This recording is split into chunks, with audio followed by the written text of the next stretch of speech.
अच्छा अच्छा, ठीक।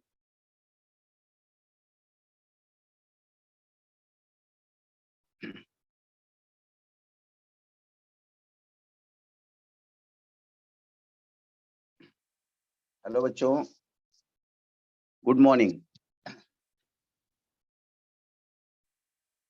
आज नाइन्थ हिंदी की आचार्य रामचंद्र शुक्ल क्रोध मनुष्य के मनोविकारों का यह महत्वपूर्ण भाग आज हम पढ़ेंगे।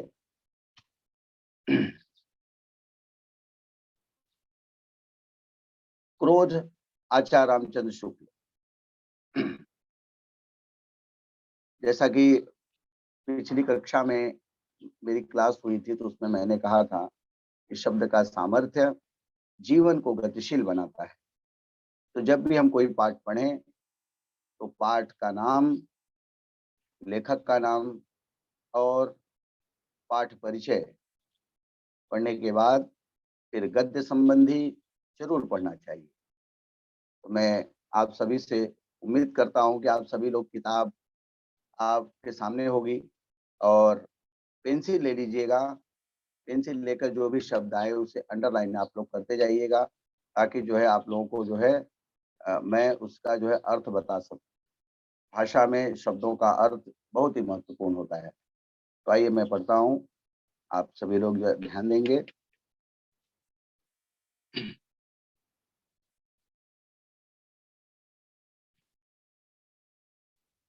क्रोध पूरक पठन।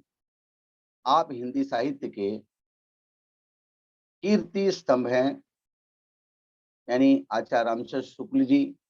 हिंदी में वैज्ञानिक आलोचना का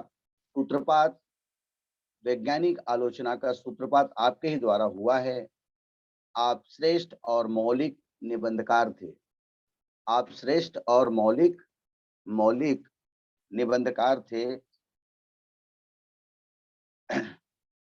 आपने सरल के साथ साथ परिमार्जित भाषा में पूर्ण अधिकार के साथ लिखा है। व्याकरण की दृष्टि से पूर्ण निर्दोष भाषा आपकी विशेषता है। निर्दोष भाषा आपकी विशेषता है। आइए नीचे देखते हैं गद्य संबंधी।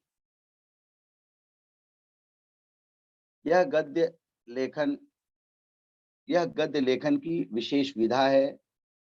किसी विषय वस्तु से संबंधित ज्ञान को क्रमबद्ध रूप से बांधते हुए लेखन करना निबंध है। विचार पूर्वक क्रमबद्ध रूप से लिखी गई रचना निबंध है। प्रस्तुत निबंध में शुक्ल जी ने क्रोध, वैर, चिड़चिड़ाहट आदि भावों का मनोवैज्ञानिक विवेचन किया है। ये जो निबंध है, प्रस्तुत निबंध में शुक्ल जी ने क्रोध, वैर, आप देखिए ये हमें दिखाई नहीं देते, ये भाववाचक संज्ञाएं हैं। क्रोध, वैर, चिड़चिड़ाहट आदि भावों का ये हमें अंदर ही अंदर उड़ती रहती है। मनोवैज्ञानिक विवेचन किया है। आइए पाठ की तरफ अब बढ़ते हैं।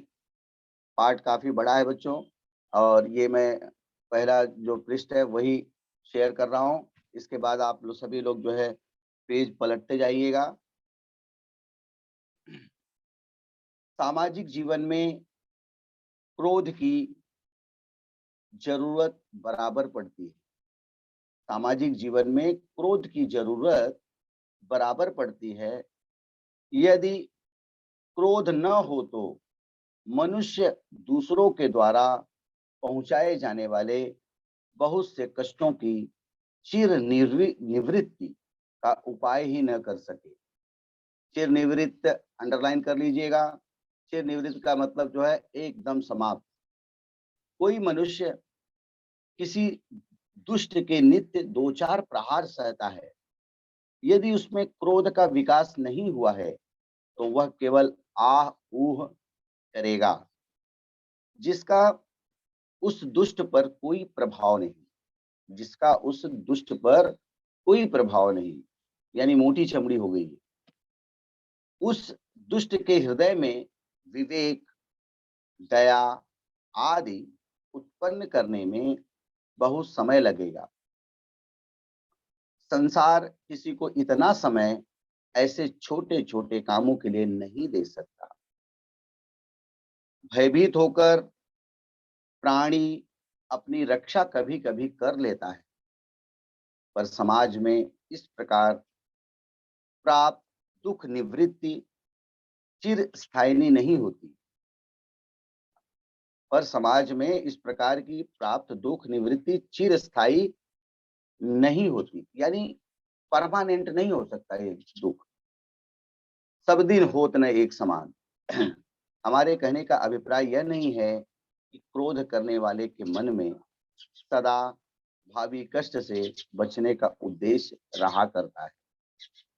कहने का तात्पर्य केवल इतना ही है कि चेतना सृष्टि के भीतर क्रोध का विधान इसलिए है। जैसे रहीम ने कहा है कि प्रेम न बारी उपजे, प्रेम न हाट बिकाए। जिससे एक बार दुख पहुंचा, पर उसके दोहराए जाने की संभावना कुछ भी नहीं। जो कष्ट पहुंचाया जाता है वह प्रतिकार मात्र है। प्रतिकार करना यानी टीट टीट फॉर टैट, जैसे को तैसा। प्रतिकार यानी आपको किसी ने जो है एक झापड़ मारा, तो आपने भी जो है उसको जो है एक झापड़ मारा। उसी को कहते हैं बच्चों जो है प्रतिकार। प्रतिकार उसमें रक्षा की भावना कुछ भी नहीं रहती। अधिकतर क्रोध इसी रूप में देखा जाता है। एक दूसरे से अपरिचित दो आदमी रेल में चले जा रहे हैं। इनमें से एक को आगे ही के स्टेशन पर उतरना है। स्टेशन तक पहुंचते पहुंचते बात ही बात में एक ने दूसरे को तमाचा जड़ दिया। एक ने दूसरे को तमाचा जड़ दिया और उतरने की तैयारी करने लगा। चमाट मार दिया भाई। अ, आप लोग की भाषा में, बच्चों की भाषा में चमाट मार दिया, तैयारी करने लगा। अब दूसरा मनुष्य भी यदि उतरते उतरते उसे एक तमाचा लगा दे, तो यह उसका बदला या प्रतिकार ही कहा जाएगा। प्रतिकार का मतलब आप लोग सभी लोग समझ गए होंगे, क्योंकि उसे फिर उसी व्यक्ति से तमाचे खाने का कुछ भी निश्चय नहीं था। जहां और दुख पहुंचाने की कुछ भी संभावना होगी, वहां शुद्ध प्रतिकार न होगा, उसमें स्वरक्षा की भावना भी मिली होगी। हमारा पड़ोसी कई दिनों से नित्य आकर हमें दो चार टेढ़ी सीधी सुना जाता है। हमारा पड़ोसी कई दिनों से नित्य आकर हमें दो चार टेढ़ी सीधी सुना जाता है। सीधा व्यक्ति जो सीधा होता है, सरल होता है, उसका मुंह जो है साधारण कुत्ते भी आके चाटने लगते हैं। आई बात समझ में? यदि हम एक दिन उसे पकड़कर पीट दें, तो हमारा यह कर्म शुद्ध प्रतिकार न कहलाएगा, क्योंकि हमारी दृष्टि नित्य गालियां सहने की, दुख से बचने के परिणाम की ओर भी समझी जाएगी। इन दोनों दृष्टांतों को दृष्टांत यानी उदाहरण, दृष्टांत यानी उदाहरण अंडरलाइन कर लीजिएगा बच्चों, लिख लीजिएगा। यही सारे शब्द जो है हमारे परिच्छेदों में आते हैं और परिच्छेदों को पढ़कर हम समझ नहीं पाते। तो मेरे प्यारे बच्चों, आप सभी लोग जो है शब्दों पर जो है ध्यान दीजिएगा। इन शब्द अंडरलाइन करिए और उसका पर्यायवाची शब्द आप लिखते चलिए। यही शब्द का सामर्थ्य आपके जीवन को गतिशील बनाएगा, यानी सारे विषयों को आप समझ पाएंगे। ध्यान पूर्वक देखने से पता लगेगा कि दुख से उद्विग्न होकर दुखदाता, दुख से उद्विग्न, उद्विग्न यानी ऊब कर, उद्विग्न होकर दुखदाता को कष्ट पहुंचाने की प्रवृत्ति, प्रवृत्ति दोनों में है। प्रवृत्ति यानी आदत, प्रवृत्ति यानी आदत, टेंडेंसी, इंग्लिश में बोलते हैं टेंडेंसी, प्रवृत्ति, दोनों में है। पर ये एक में वह परिणाम आदि का विचार बिल्कुल छोड़े हुए है और दूसरे में कुछ लिए हुए है। यानी कुछ लोग देखिए क्रोधित हो जाते हैं, आपा खो बैठते हैं अपने आप का जो है आपा खो बैठते हैं और उन्हें सूझता नहीं है कि हम क्या कर रहे हैं। क्रोध इतना भयंकर हो जाता है।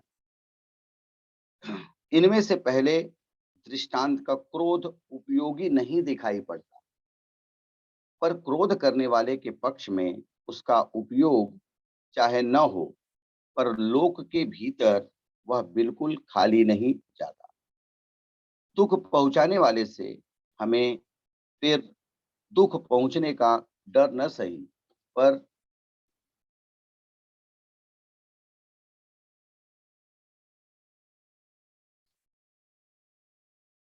Next page, next page.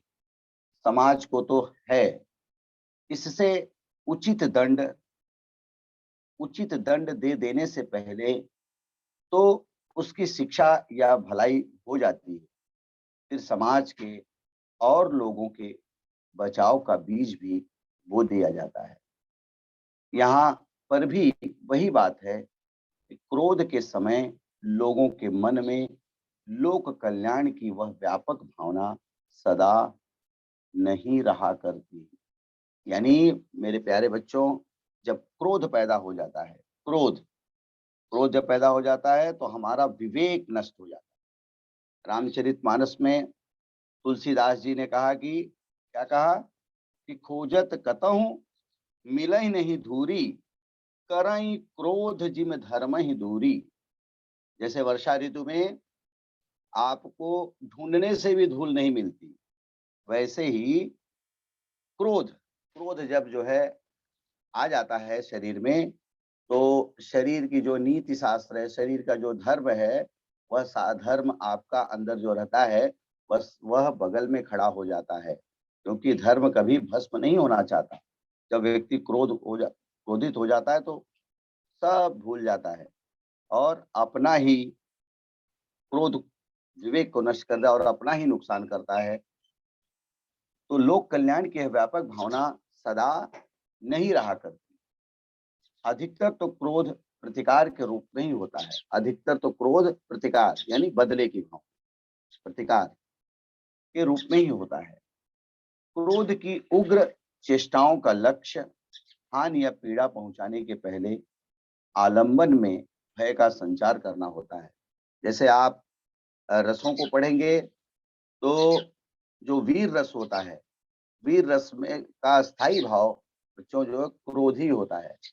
जब क्रोध आता है तो अंदर जो है फिर वीर रस की उत्पत्ति होती है और इसके बाद जो है व्यक्ति तुरंत जो है सामने वाले को जो है मारने पीटने में उतारू हो जाता है और वीर रस का जो है आगाज होता है और अपनी वीरता का प्रदर्शन करता है। आलंबन में भय का संचार करना होता है। जिस पर क्रोध प्रकट किया जाता है वह यदि डर जाता है और नम्र होकर पश्चाताप करता है, पश्चाताप, आपने क्रोध दिखाया, क्रोधित हुए और जैसे ही जो है क्रोध आया और आपने क्रोध किया और क्रोध जैसे ही हटा वैसे ही जो है फिर इसके बाद और एक अग्नि जलने लगती है मन और हृदय में, वह है पश्चाताप की अग्नि। पश्चाताप फिर हम अपने जो है क्रियाकलापों पर दृष्टि डालते हैं तो हमें पश्चाताप की अग्नि में हमें जलना होकर पश्चाताप करता है तो क्षमा का अवसर सामने आता है। क्रोध का गर्जन तर्जन क्रोध पात्र के लिए भावी दुष्परिणाम की सूचना है। देखिए, क्रोध का गर्जन तर्जन क्रोध पात्र के लिए भावी दुष्परिणाम यानी उसका जो है असर जो भविष्य में होने वाला है उसकी सूचना हो जाती है, जिससे कभी कभी उद्देश्य की पूर्ति हो जाती और दुष्परिणाम की नौबत नहीं आती। एक की उग्र आकृति देख दूसरा किसी अनिष्ट व्यापार से विरत हो जाता है, अलग हो जाता है। विरत हो जाता है मतलब अलग हो जाता है, लिखते जाइए, विरत हो जाता है। या नम्र होकर पूर्वकृत दुर्व्यवहार के लिए क्षमा चाहता है। पूर्वकृत दुर्व्यवहार मतलब जो उसने अभी अभी थोड़ी देर पहले जो है क्रोध किया, गलतियां किया और उससे क्षमा चाहता है। बहुत से स्थलों पर क्रोध का लक्ष्य किसी का गर्व चूर करना मात्र रहता है। यानी पीठ पर मारे हो तो सीने पर खाओगे, ये भावना मात्र रहता है। अर्थात दुख का विषय केवल दूसरे का गर्व या अहंकार होता है। अभिमान दूसरों के मन में या उसकी भावना में बाधा डालता है। अभिमान यानी बच्चों जो है घमंड, हाँ, अ, अभिमान यानी बच्चों जो है घमंड। अभिमान दूसरों के मन में या उसकी भावना में बाधा डालता है। उससे वह बहुत से लोगों को यूं ही खटका करता है। लोग जिस तरह हो सके अपराध द्वारा अभिमानी को नम्र करना चाहते हैं। यानी लोग जिस तरह हो सके अपराध द्वारा अभिमानी को नम्र करना चाहते हैं। यानी साम दाम दंड भेद की नीति अपनाकर सामने वाले को नम्र करना चाहते हैं। अभिमान पर जो रोष होता है, क्रोध, रोष, रोष यानी क्रोध होता है, उसकी प्रवृत्ति अभिमानी को केवल नम्र करने की रहती है। उसका हानि या पीड़ा पहुंचाने का उद्देश्य नहीं होता। संसार में बहुत से अभिमान का उपचार अपमान द्वारा ही हो जाता है। संसार में बहुत से अभिमान का उपचार अभिमान द्वारा ही हो जाता है। क्रोध का वेग इतना प्रबल होता है कि कभी कभी मनुष्य यह भी विचार नहीं करता कि जिसने दुख पहुंचाया है उसमें दुख पहुंचाने की इच्छा थी या नहीं। किसी से कभी तो यह अचानक पैर कुचल जाने पर किसी को मार बैठता है और कभी ठोकर खाकर कंकड़ पत्थर तोड़ने लगता है। कभी कभी क्या करता है, कंकड़ पत्थर तोड़ने लगता है। यात्रियों ने बहुत से ऐसे जंगलियों का हाल देखा है। यात्रियों ने यानी घुमकड़ियों ने, जो घूमते हैं, यात्रियों ने बहुत से ऐसे जंगलियों का हाल लिखा है जो रास्ते में पत्थर की ठोकर लगने पर बिना उसको चूर चूर किए आगे नहीं बढ़ते। बिना उसको चूर चूर किए आगे नहीं बढ़ते। अधिक अभ्यास के कारण यदि कोई मनोविकार बहुत प्रबल पड़ जाता है तो वह अंततः प्रकृति में व्यवस्था उत्पन्न कर मनुष्य मनुष्य को बचपन से मिलती जुलती अव्यवस्था में ले जाकर पटक देता है। क्रोध क्रोध शांति भंग करने वाला मनोविकार है। क्रोध शांति भंग करने वाला मनोविकार है। यानी देखिए, यह शांति को भंग कर देता है। क्रोध क्रोध जैसे शरीर में आया वैसे जो है, समझिए कि धर्म जो है अपना बगल में खड़ा हो जाता है और शांति भंग कर देता है। और यह हमारे लिए भी घातक है और सामने वाले व्यक्ति के लिए भी घातक है, समाज के लिए भी घातक है। लेकिन जब आप रसों को पढ़ेंगे तो आपको लगेगा कि नहीं, क्रोध कहीं कहीं जरूरी भी होता है।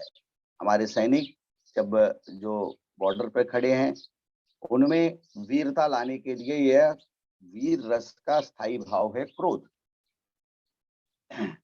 एक का क्रोध दूसरे में भी क्रोध का संचार करता है। यानी जो आप देते हो, give respect and have respect जिसको कहा जाता है, जो आप देते हो वही हमको मिलता है। एक का क्रोध दूसरे में भी क्रोध का संचार करता है। जिसके प्रति क्रोध उत्पन्न होता है वह तत्काल अपमान का अनुभव करता है। सामने वाला व्यक्ति यदि क्रोधित है और आपको जो है डांट फटकार रहा है तो निश्चित है कि वह अपना मानभंग समझता है और वह भी जो है उसी तरीके से जो है आपसे बर्ताव करने लगता है। और इस दुख पर उसकी भी त्योरी यानी हमारी जो भौहें हैं वो टेढ़ी हो जाती है। त्योरी चढ़ जाती है। यह विचार करने वाले बहुत थोड़े निकलते हैं कि हम पर जो क्रोध प्रकट किया जा रहा है वह उचित है या अनुचित। इसी से धर्म, नीति और शिष्टाचार तीनों में क्रोध के निरोध का उपदेश दिया जाता है। देखिए हमारे धर्म शास्त्रों में, हमारे हिंदू, मुस्लिम, सिख, ईसाई सारे धर्म हैं, सारे धर्मों को यदि आप पढ़ें तो यहाँ के जितने भी हमारे संत महात्मा हैं, नीति निर्देशक हैं, सभी ने क्रोध पर विजय प्राप्त करने के लिए, क्रोध पर कंट्रोल करने के यानी यानी बिहेव योरसेल्फ, यानी जो मनुष्य का नैतिक धर्म है उसके अनुसार ही जो है व्यक्ति को जो है आचरण करने के लिए कहा गया है कि यानी क्रोध नहीं करना चाहिए। संत लोग तो खलों के वचन सहते ही हैं। खल यानी बच्चों जो दुष्ट, खल यानी दुष्ट। संत लोग तो खलों के वचन सहते ही हैं। हमारे संत महात्मा देखिए जो है उनको उनको जो है चाहे जो भी कहिए, लेकिन उनके ऊपर उनका उसका असर नहीं होता। दुनियादार लोग भी न जाने कितनी ऊंची नीची पचाते रहते हैं। Next page.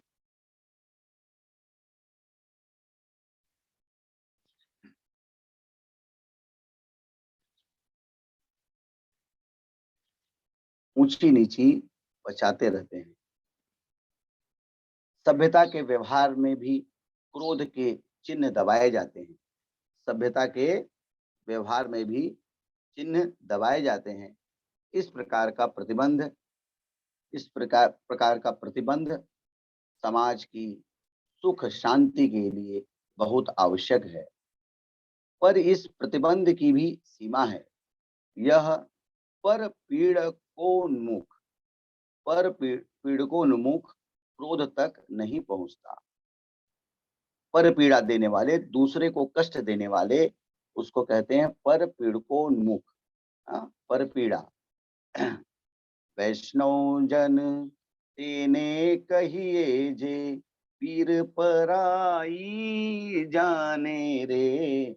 तो पर पीड़कोन्मुख क्रोध तक नहीं पहुंचता। यानी काहू कल पाइयो तो कैसे कल पाइयो। यदि आप जो है दूसरे को दुख देते हैं तो कैसे आपको सुख मिलेगा। यानी मेरे प्यारे बच्चों, हमारे नीति शास्त्रों में दूसरे को कष्ट देने के लिए नहीं कहा गया है। हमेशा जो है हमें नीति शास्त्रों को यदि हम पढ़ें तो नीतियों के द्वारा हमें यह ज्ञान प्राप्त होता है कि कबीर ने जैसे कहा कि वाणी ऐसी बोलिए मन का आपा खोए, औरों को शीतल करे आपहु शीतल होए। क्रोध के प्रेरक को दो प्रकार के दुख हो सकते हैं, अपना दुख और पराया दुख। अपना दुख, पराया दुख। जिस क्रोध के त्याग का उपदेश दिया जाता है वह पहले प्रकार के दुख से उत्पन्न क्रोध है। दूसरे के दुख पर उत्पन्न क्रोध बुराई की हद के बाहर समझा जाता है। क्रोधोत्तेजक दुख जितना ही अपने संपर्क से दूर होगा उतना ही लोक में क्रोध का स्वरूप सुंदर और मनोहर दिखाई दे। मनोहर यानी सुंदर, मन को हरने वाला। मनोहर मतलब बच्चों मन को हरने वाला। दुख से आगे बढ़ने पर भी कुछ दूर तक क्रोध का कारण थोड़ा बहुत अपना ही दुख कहा जा सकता है। जैसे अपने आत्मीय परिजन का दुख, इष्ट मित्र का दुख, इसके आगे भी जहां तक दुख की भावना के साथ कुछ भी विशेषता लगी रहेगी कि जिसे कष्ट पहुंचाया जा रहा है वह हमारे ग्राम, पूर्व, देश का रहने वाला है। जहां तक रहने वाला है वहां तक, सॉरी बच्चों, वहां तक हमारे क्रोध से सौंदर्य की पूर्णता में कुछ कसर रहेगी। जहां उक्त भावना निर्विशेष निर्विशेष रहेगी, अंडरलाइन करिए, निर्विशेष का तात्पर्य होता है एकटक। एकटक मतलब बिना पलक झपके, निर्विशेष। जहां उक्त भावना निर्विशेष रहेगी वहीं सच्ची पर दुख कातरता मानी जाएगी। दूसरे के दुखों को समझने वाला पर दुख कातरता, यानी दूसरे के दुखों को समय कातरता यानी दया, धर्म, कातरता, कातर भाव से, पर दुख कातरता, दूसरे के दुखों को समझने वाला, बहुत दूर तक और बहुत काल से पीड़ा पहुंचाते चले आते हुए किसी घोर अत्याचारी का बना रहना ही लोक की क्षमा की सीमा है। इनके आगे क्षमा न दिखाई देगी, क्षमा न दिखाई देगी, नैराश, कायरता और शिथिलता ही छाई दिखाई पड़ेगी। अब देखिए, हमारे यहाँ कहा जाता है नीति शास्त्रों में कि क्षमा बड़न को चाहिए छोटन को उत्पात। छोटे जब जो है गलती कर देते हैं तो बड़ों को उसे क्षमा कर देना चाहिए। यानी छोटे तो गलती करते ही हैं, लेकिन बड़ों को समझदारी के साथ में उसे क्षमा करने की भावना हमारी संस्कृति में है और हमें क्षमा करना चाहिए।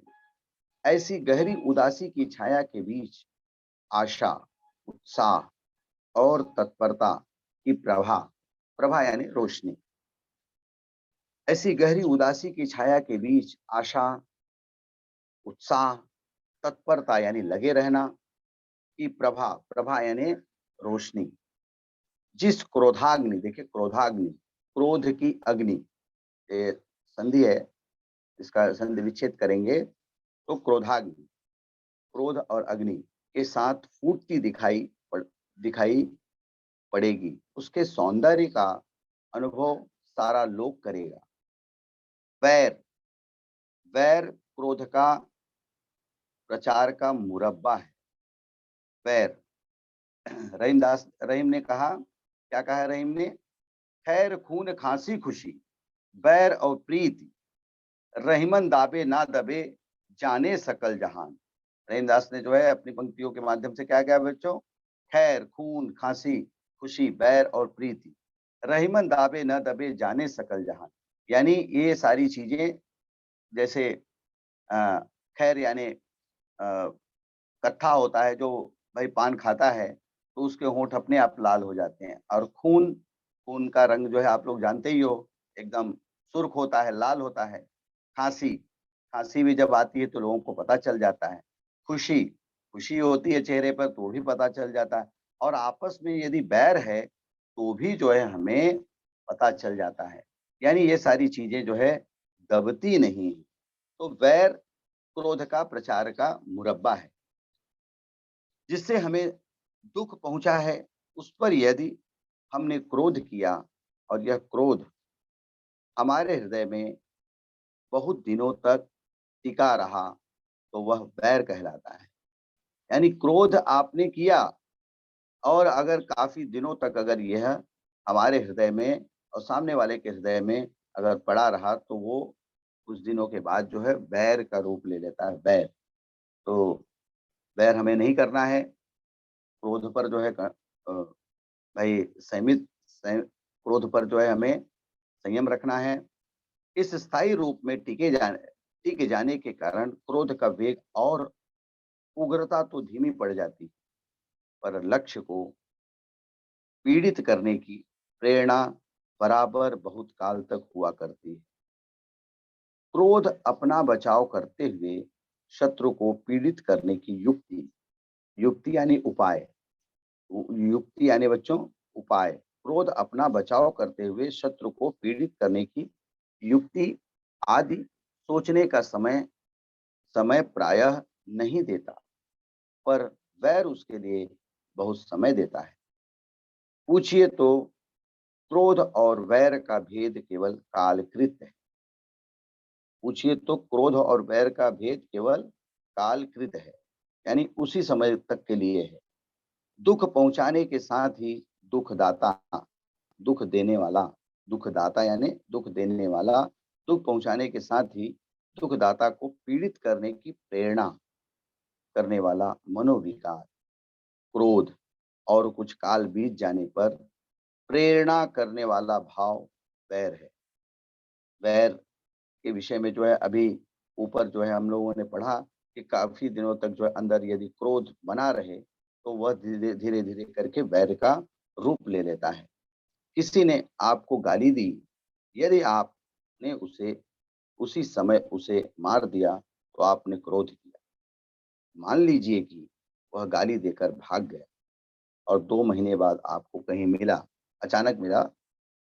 अब यदि आपने उससे बिना फिर गाली सुने, मिलने के साथ ही उसे मार दिया, तो यह आपका वैर निकालना हुआ। यानी आपने प्री ऑक्यूपाइड माइंड, पहले से ही भाई आपसे किसी के साथ में झगड़ा हुआ है और गाली-गलौज हो गई है और कुछ दिनों के बाद मिलते हैं, तो उसका आप प्रतिकार करते हैं, उसका विरोध करते हुए, और उसने जैसा किया है वैसा उसके साथ में जब आप करते हैं, तो वही बैर कहलाता है। तो यह आपका वैर निकलना हुआ। इस विवरण से स्पष्ट है कि वैर उन्हीं प्राणियों में होता है, वैर उन्हीं प्राणियों में होता है जिनमें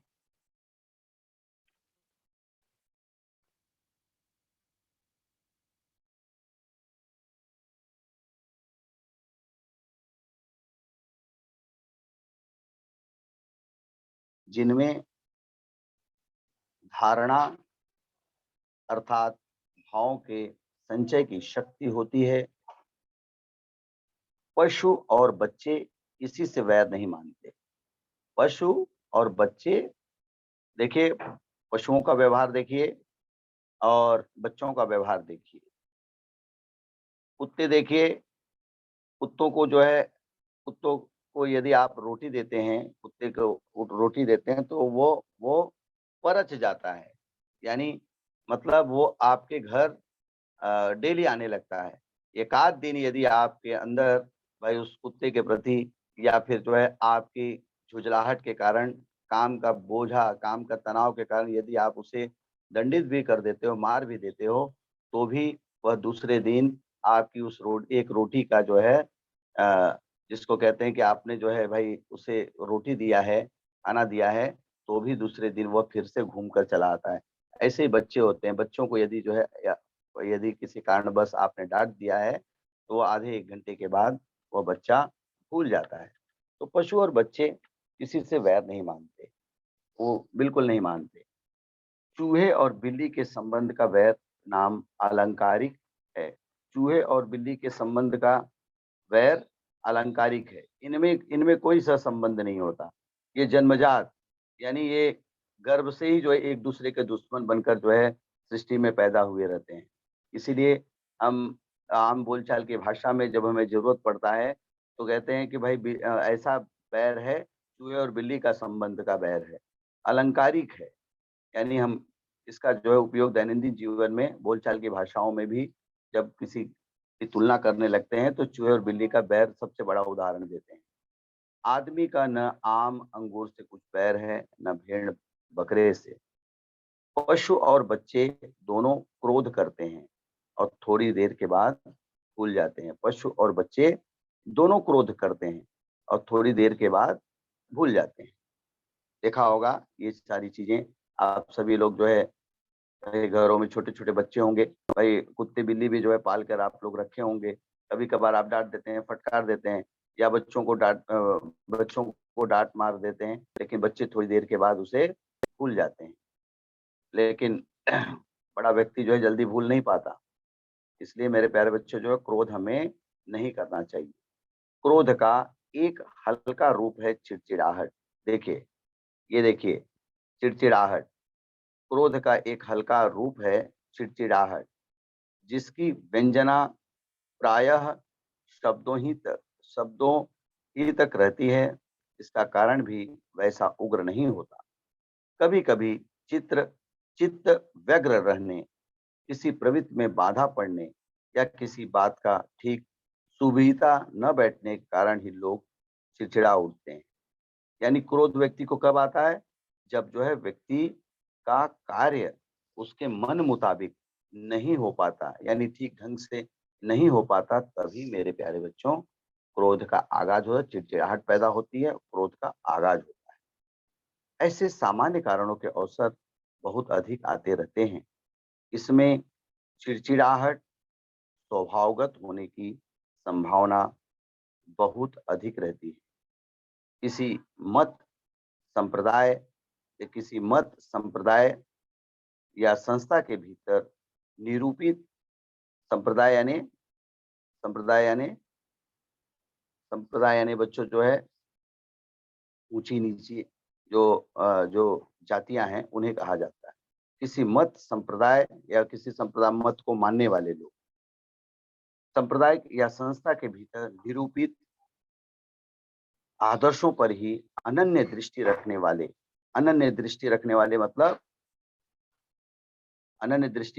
वाले मतलब उस पर किसी मत संप्रदाय या संस्था के भीतर निरूपित आदर्श जो निरूपित किया गया जो आदर्श है हमारे पर ही अनन्य दृष्टि यानी प्रेम की दृष्टि रखने वाले बाहर की दुनिया देख देख कर अपने जीवन भर चिड़चिड़ाते चले जाते हैं। यानी किताबों में धर्मों में जो नीति शास्त्र लिखे गए हैं वो व्यक्ति जब पढ़ता है और पढ़कर जब बाहर की दुनिया देखता है तो बाहर की दुनिया उसे एकदम अलग दिखाई देती है। तो उसके अंदर मन में क्या होता है कि चिड़चिड़ाहट होने लगती है कि मैंने जो है धर्म में मैंने नीतियों में ये पढ़ा और बाहर जो है ऐसा जो है परिदृश्य दिखाई देता है तो ऐसी चिड़चिड़ाहट उनके मन में आना स्वाभाविक है। जिधर निकलते हैं रास्ते भर मुंह बिगड़ा रहता है। चिड़चिड़ाहट एक प्रकार की मानसिक दुर्बलता है। चिड़चिड़ाहट एक प्रकार की मानसिक दुर्बलता है। दुर्बलता यानी कमजोरी। दुर्बल सबल, सबल यानी मजबूत, दुर्बल यानी कमजोर। इसी से रोगियों और बूढ़ों में अ, अधिक पाई जाती है। इसी के कारण जो है रोगियों में देखिए शरीर काम नहीं करता, मन जो शरीर रोगी है, तो जब शरीर रोगी हो गया, तो मन भी कहीं न कहीं जो है अ, उसी रोग के बारे में सोचते-सोचते जो है उसके मन में चिड़चिड़ाहट हो जाती है। रोगियों और बुड्ढों में अधिक पाई जाती है। इसका स्वरूप उग्र और भयंकर न होने से यह बहुतों के विशेषतः बालकों के विनोद की एक सामग्री भी हो जाते हैं। यानी आपने देखा होगा कि बूढ़ों को और बालकों को काफ़ी लोग जो है चिढ़ाते रहते हैं और बूढ़े भी जो है उसमें विनोद यानी बच्चों मज़ाक करना। बालकों के विनोद यानी मज़ाक करना। बालकों के विनोद की एक सामग्री भी हो जाते हैं। बालकों को चिड़चिड़े बुड्ढों को चिढ़ाने में बहुत आनंद आता है। छोटे-छोटे बालक देखिए बूढ़ों को जो है चिढ़ाते रहते हैं और कुछ विनोदी बूढ़े भी चिढ़ने की नकल किया करते हैं और बूढ़े भी जानबूझकर बच्चों को खुश करने के लिए कि और वो स्वयं जो है चिढ़ने का जो है नाटक करते रहते हैं।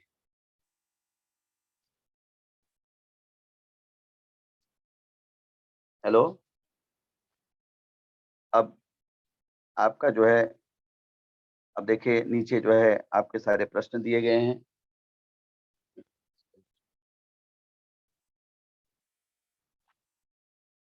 हेलो,